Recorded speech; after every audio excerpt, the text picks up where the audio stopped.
Hello, this is Hector Vladimir. Today I'd like to discuss a presentation called Considering Leasing Solar Panels. Top 4 topics to discuss, and this is a presentation prepared by Southern Rivers Energy in the state of Georgia. And I believe it to be important for people to know some of the information available for before getting into a contract leasing solar panels. There are many advantages and disadvantages of doing this, and I would like to, together with you, explore these advantages and disadvantages. First, contract. How long is the contract is a question you should be asking yourself and asking those offering or giving you information about this type of transaction. Again, leasing solar panels. That's to define that before I even start. Solar leasing or solar rooftop leasing is basically a fast-growing type of energy contract or energy use contract between the homeowner and a solar energy provider or company or contractor. And what they do is they install solar panels on your roof, sometimes at no cost or initial cost to you.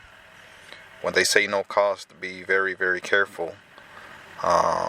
Take that with a grain of salt, as they say, because they mean really no initial cost, but the cost is always there. So they install solar panels on your roof. They come into a contract with you, an agreement, signed agreement. And what they do is they have you give your basically give them the rights to negotiate and to control pretty much your power company's account. Pretty much they take over, in other words, your power bill. They remove it from your possession, they pay it, and in turn you pay them. So common sense will tell you that if someone is doing that for you, they're not going to do it for free. They will be taking over a perhaps high payment, and they will be passing you a similar, equal, or higher payment. Unless they enter you into a loan, and then they may offer you a lower payment, but then you will be paying that loan off interest only, perhaps, depending on your loan terms, which are sometimes, if not usually, not that great or horrible, depending on your situation, credit score, and all that good stuff. So that is what solar leasing or leasing solar panels or solar panel rooftop leasing is in basic terms. So we'll keep going here. The contract, we're discussing the contract. How long is it? That's one question you have to ask. It could be many years, perhaps over 6, 7, 8, 9, 10 years. That contract, sort of like a car notes, car payments, or even longer. It could be something resembling a mortgage loan contract. So you have to ask, how long will you be paying that? If there are any penalties for paying early, if there are any limitations as far as being able to refinance, what are the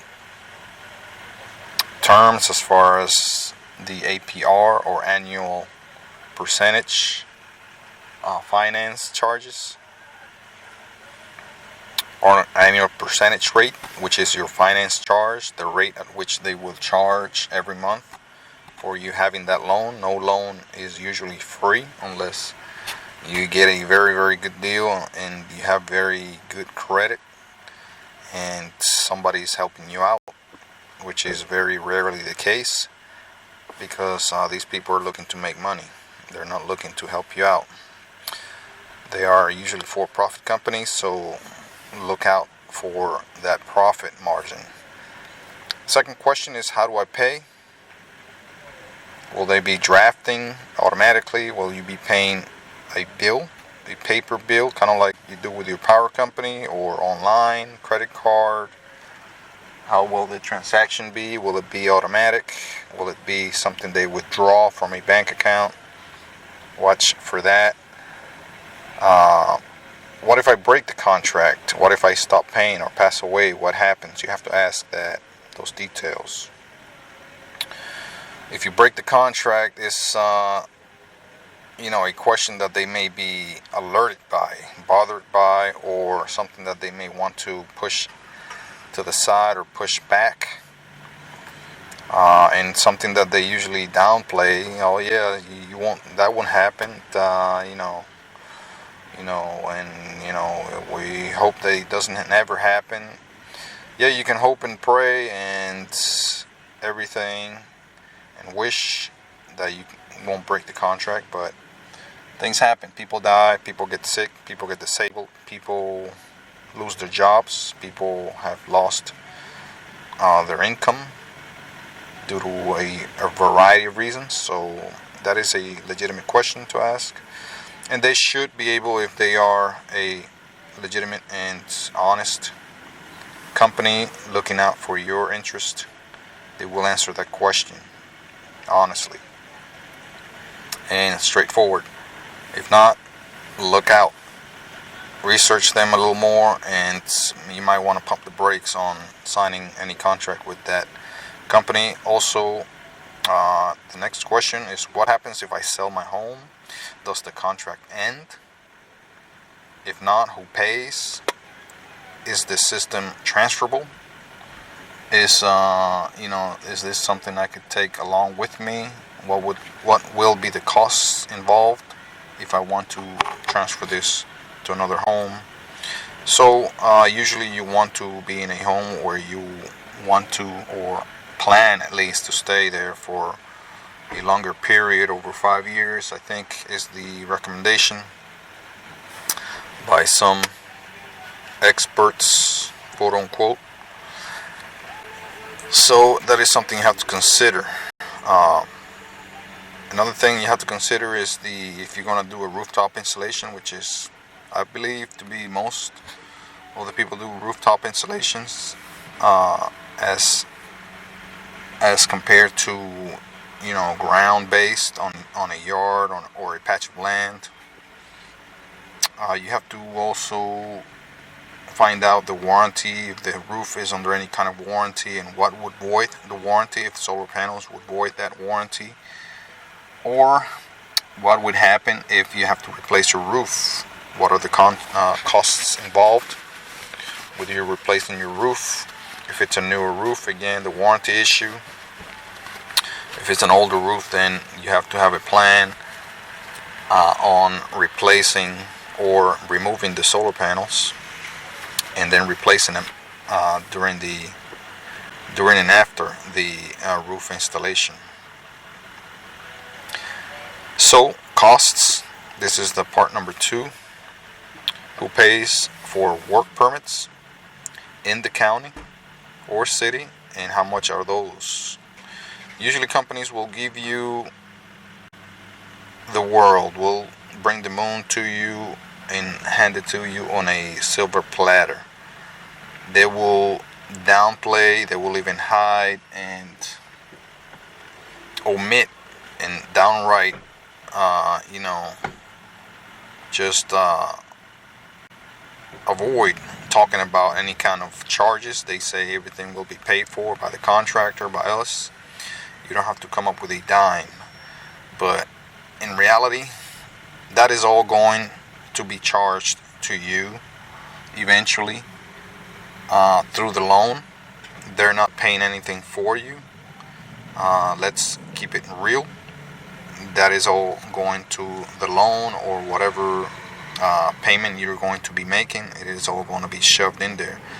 So it is in your best interest to minimize how much you pay for those and how much overhead you're paying for those. If a company is paying things for you, you better believe that that company is charging you for that service, is charging you for paying for the stuff, and is more likely than not going to just pay the fee and that's it. They're going to charge you for that service, for paying that fee for you, perhaps 1.5 times, 1.25 times, twice and a half, 3 times the amount of what the actual fee is. If it's $200, they may charge you $250, $300, $450, $550, $600, $800. Who knows?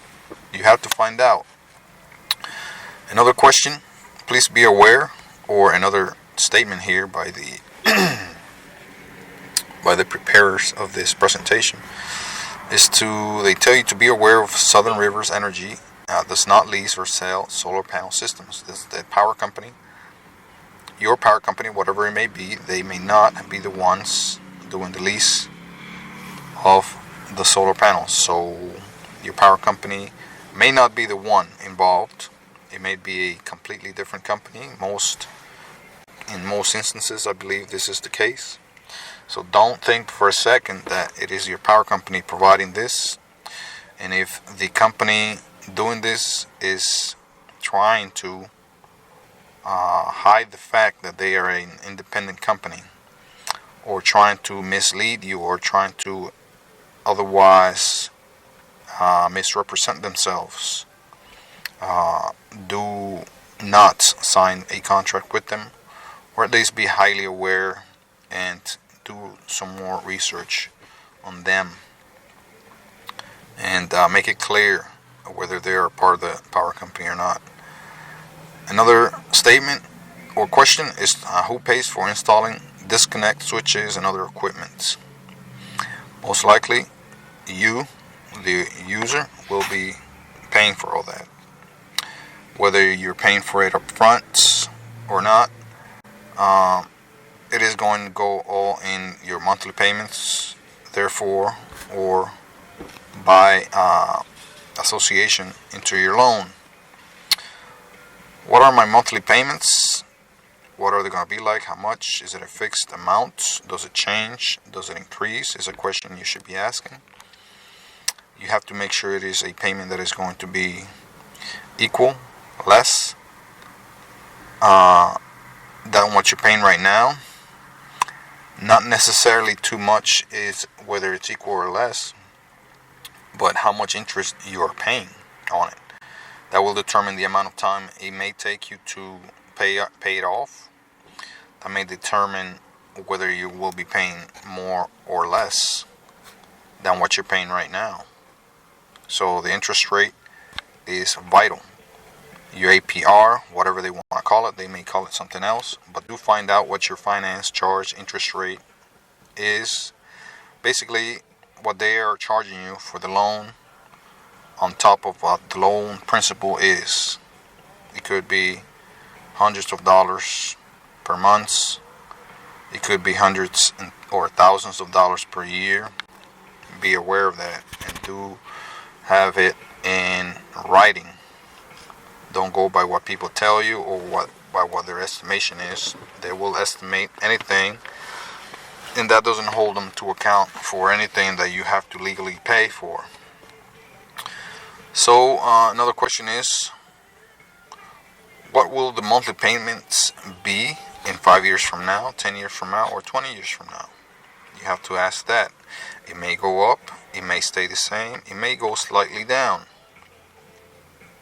depending again on the terms, whether the terms change over time. It could be like a mortgage where the payments may go down. It could be like a car payment where they stay the same. It could be anything they put on paper, so you have to find out. Another question is, will my home insurance go up? That could depend on your home insurance. It may very well go up because you have more equipment, electrical equipment installed in your home. That may raise your liability as far as damage to yourself and others. It may modify, things around your home, especially on your roof, inside of the house. There may be more electrical, or there will be more electrical equipment, raising the chances of perhaps fire, electrical fires and the such, lightning strikes. You have to look at that, and your insurance may more likely go up than stay the same. If I replace, another question is, if I have to replace my roof. I have already gone over that lightly, but the question is, if I have to replace my roof for old age or hail damage or any type of damage, who pays to remove and replace the solar panels?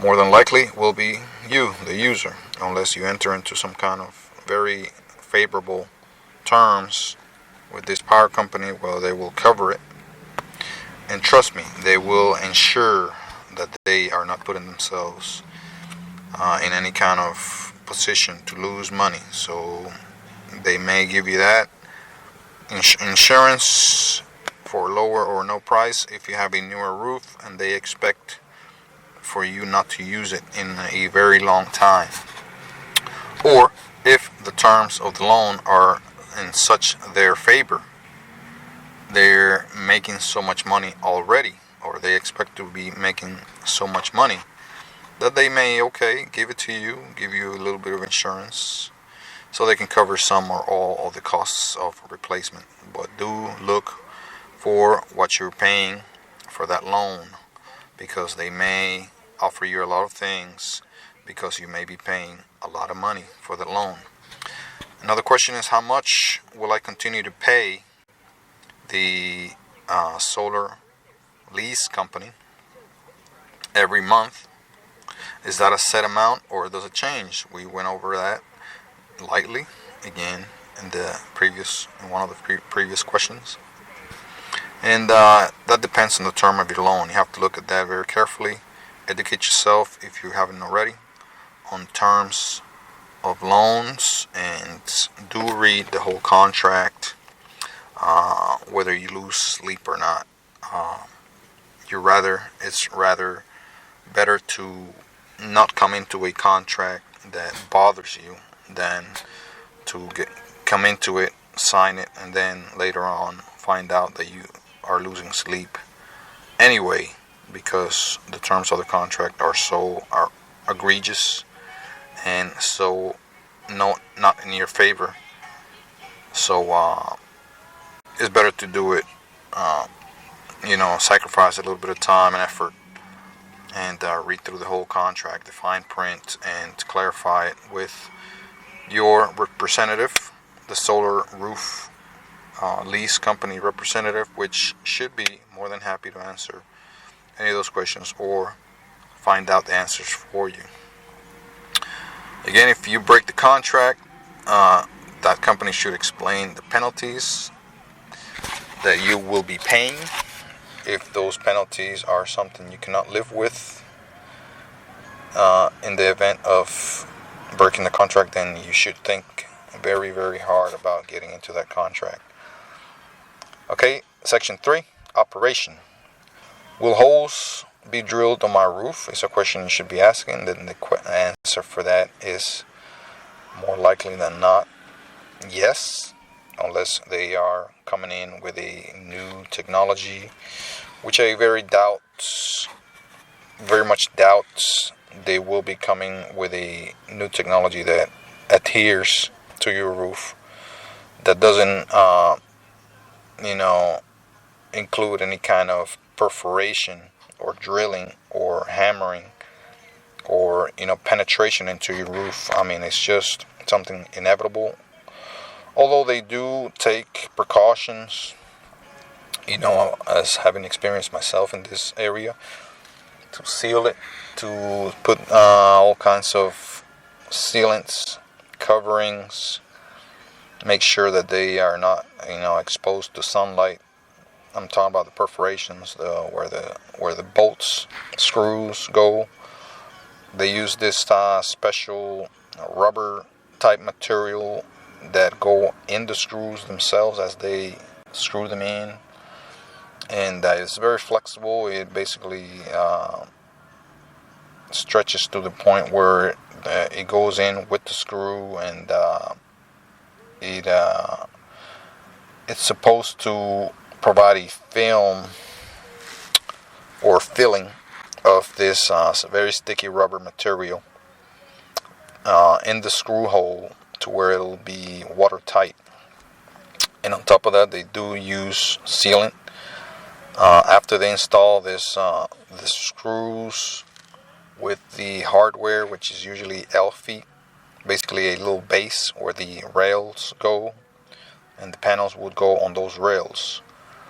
So they usually do a very good job, or they should do a good job at sealing this. And the solar panels themselves act as a type of covering for those where rainwater doesn't directly, or it's not supposed to directly fall on these perforations. Yes, water will run down onto these perforations. For the most part, sometimes they cover where water doesn't run down into these perforations, the top area. They cover the top area of the solar panels. And there are many options there to prevent leakage into your roof. So make sure that you talk to the solar company about this, what precautions and methods that they will use to prevent leakage. Also, you have to ask, what if the roof starts leaking? The warranty, any kind of guarantee that they have, who am I going to call? Do I call the company? And make sure that it's all in black and white on paper and signed by you and the company that you come into contract with, not just you. So it'll be legally binding, meaning that you can take them to court on it, and they would have to pay,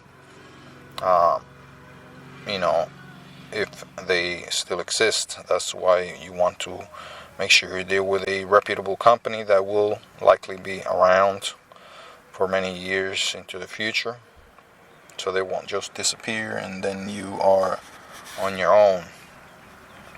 If the solar panel breaks, who is to repair it? How quickly? What do I have to pay, if anything? And who will I call? Make sure those questions are all answered.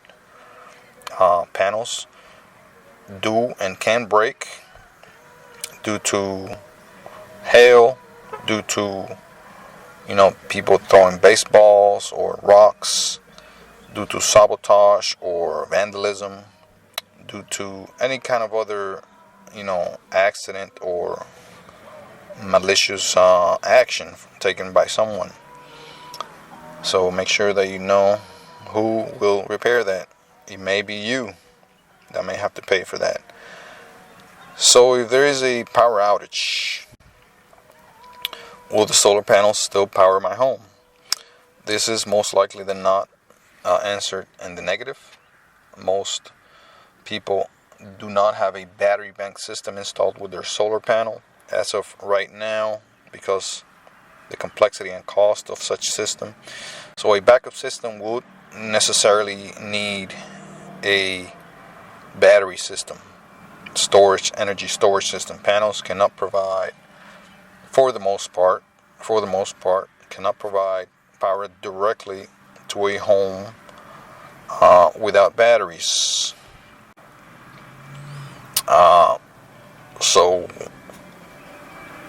because of the fluctuations again of the sunlight, it could go up and down in an instant, and you cannot just directly plug in the solar power to your home, because these fluctuations would just harm equipment and cause all kinds of issues with the electrical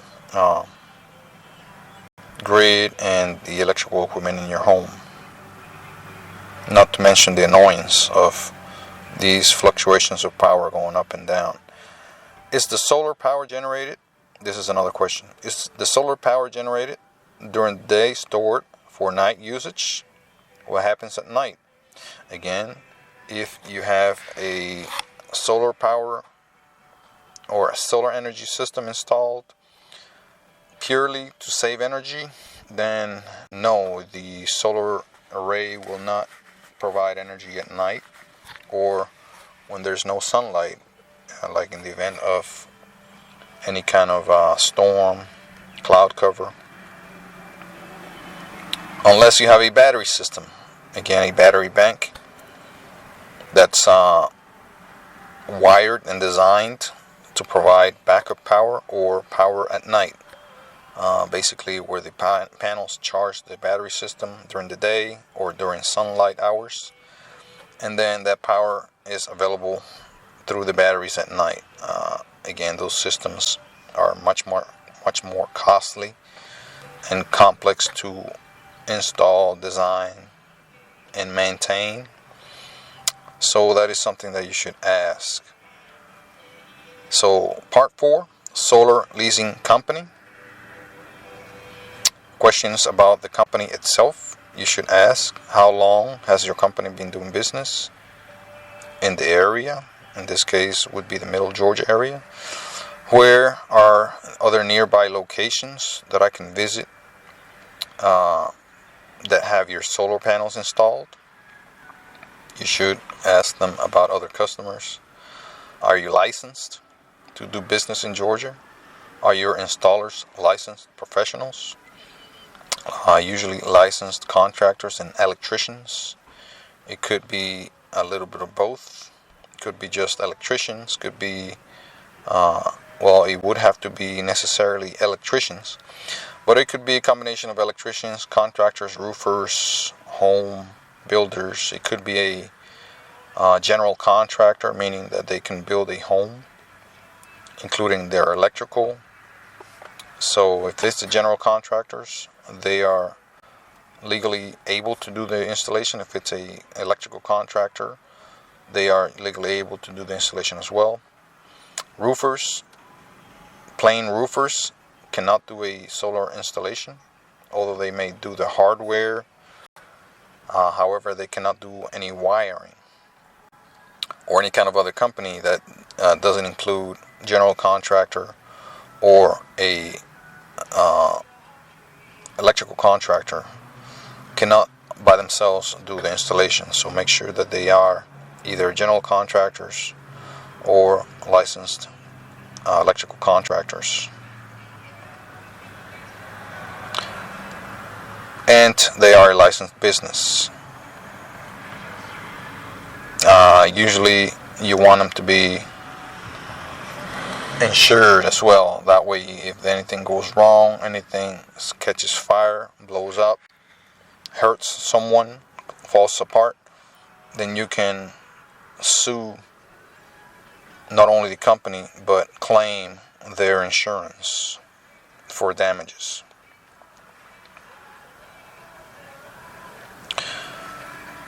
Another question that you might want to ask before the installation. Okay, another question for the solar leasing company is that if I have any problems, who do I call?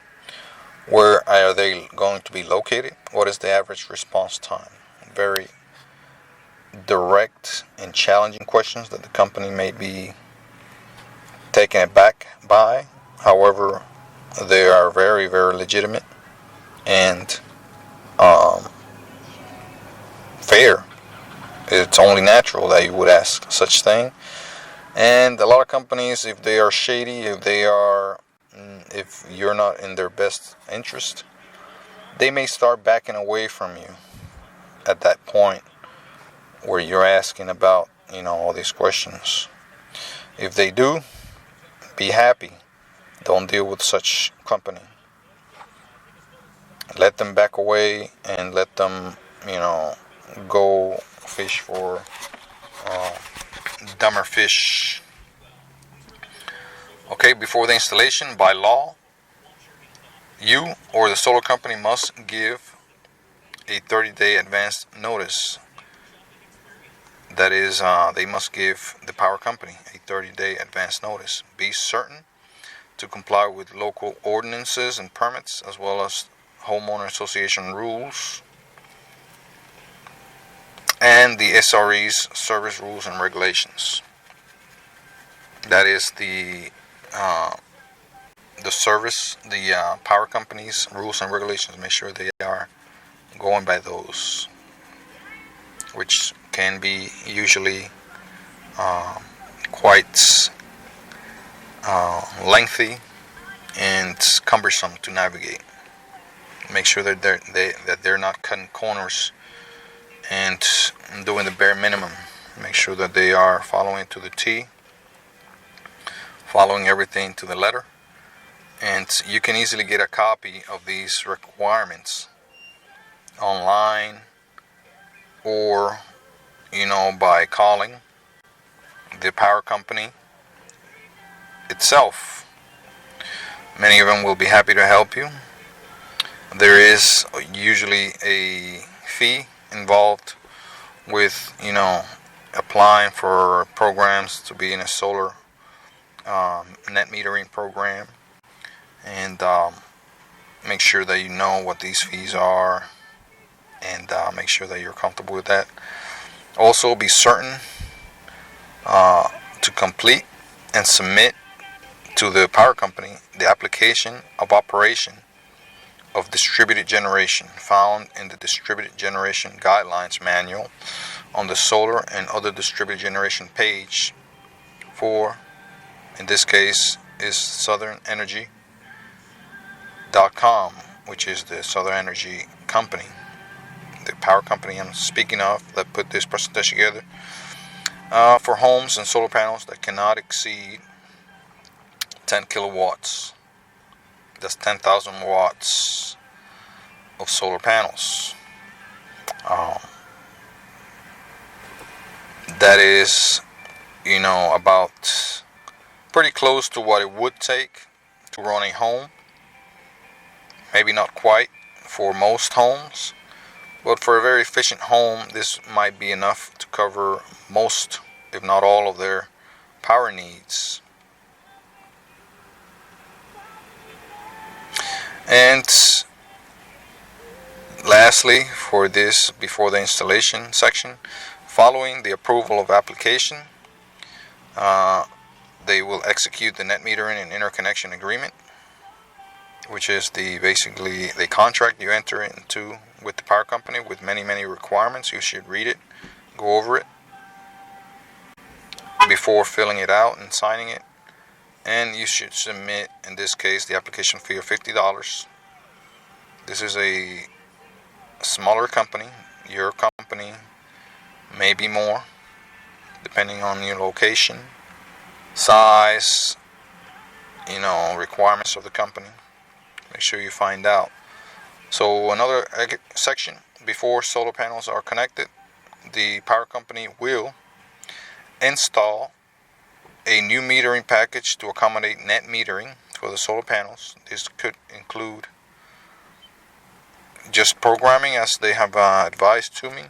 I did give them a call, and they said that they could program the meter that they currently have, that many customers currently have, that perhaps or apparently is programmable, or they can install a new meter to make it net metering, basically to make it to where it could intake solar energy and account for solar energy produced.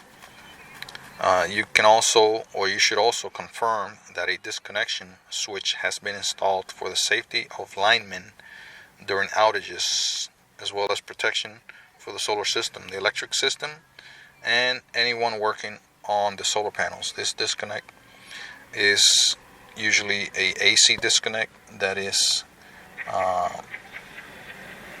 that disconnects the solar panel energy being produced from the whole system, from your panel and from the power company.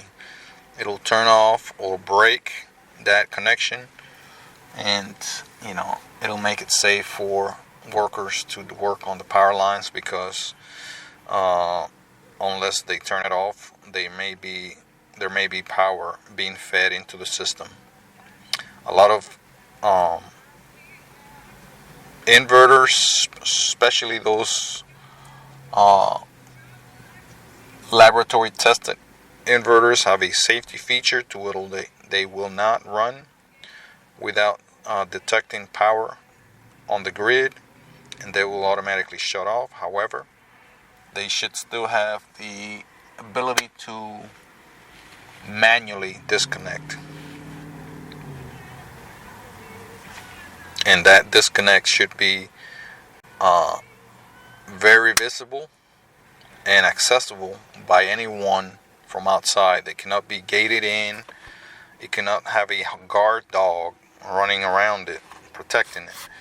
It cannot have any kind of items blocking its view or path or access to. So it cannot be locked. Some of them do have a lock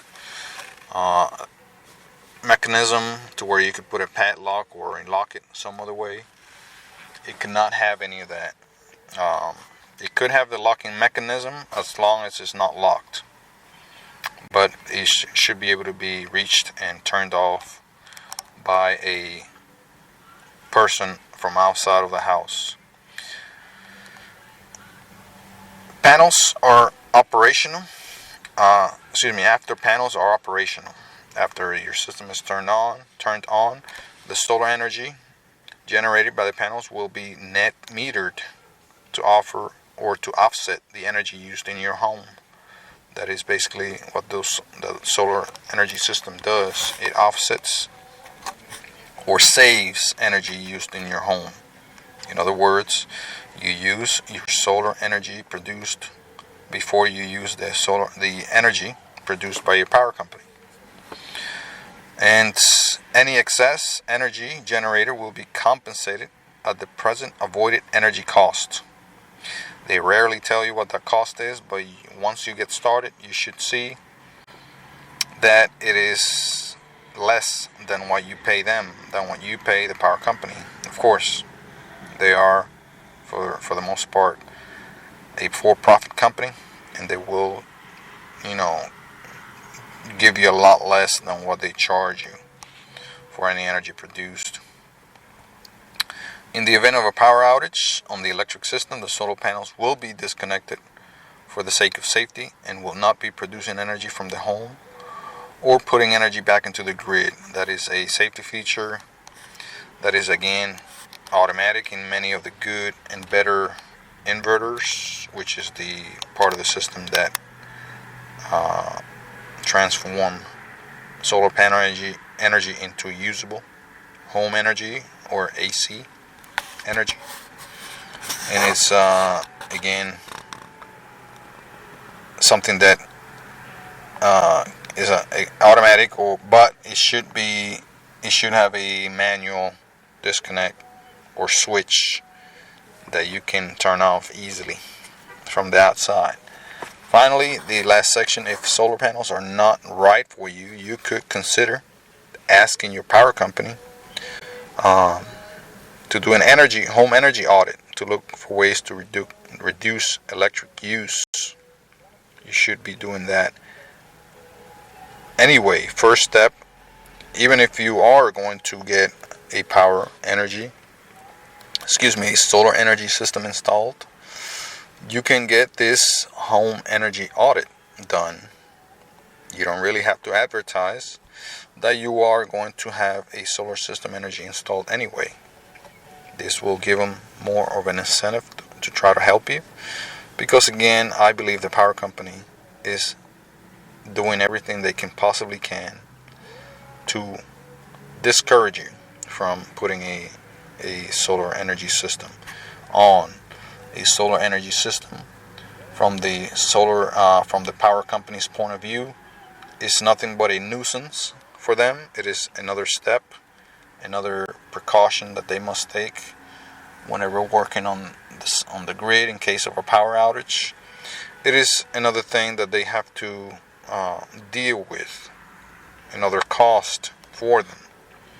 They have to send electricians out in case of a power outage to your place, turn that system off in case of a power outage, storm, whatever it may be, maintenance in the system. And that is a cost that they rather not have.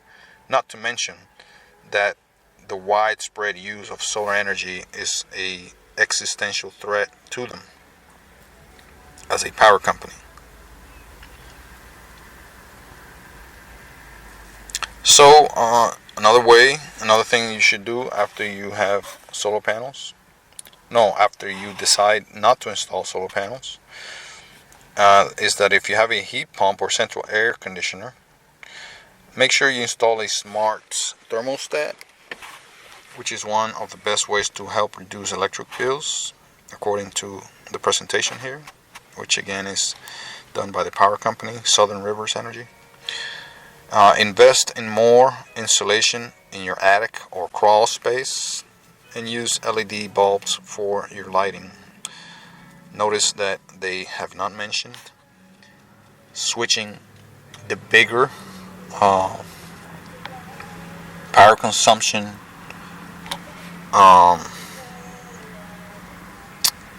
electronics and appliances in your home, because it's really not in their interest for you to be very, very very efficient when it comes to energy use. It is not in their interest for you to use very little energy. But I will tell you, as a huge advocate of solar energy and efficiency, that improving, upgrading, replacing your old air conditioner to a higher efficiency and smaller air conditioner is probably your number one energy saver. Heat pump or any kind of heat producing air conditioner, usually all-in-one heat furnace, usually the same parts of your air conditioner, or it is included in your air conditioner. Make sure that is also switched to a higher efficiency device, perhaps smaller, and use it as least as possible. Use it very carefully, only during the hottest or coldest days of the year. Do take advantage of sunlight if at all possible. Make changes around your home to take advantage of sunlight if it's available in your area. The greenhouse effect, to heat up, warm up, or keep a comfortable temperature inside of the house through the use of windows, glass doors. If you could build, or you are in a position to build a new home, make sure you take advantage of the sunlight as much as possible. Also, switching or upgrading appliances such as dishwashers, clothes washers, clothes dryer, stoves, and water heaters. Make sure those are as efficient as possible, as small as you can possibly have them, and perhaps switch energy sources from electric to gas, whether it's natural gas or propane. You can store propane, control its use a lot more than you can natural gas. However, you can diversify your energy use and depend less on your electric power company. Get rid of stuff that you rarely need or use, such as freezers, deep freezers, old equipments, TVs, older televisions, older monitors, Stuff that stay on, make sure it's shut off when you're not using it, such as internet equipment, computer equipment. Some people have camera systems that are constantly on, drawing energy. Something that is constantly on, even if it's something very small, will add up to a huge power bill at the end of the month.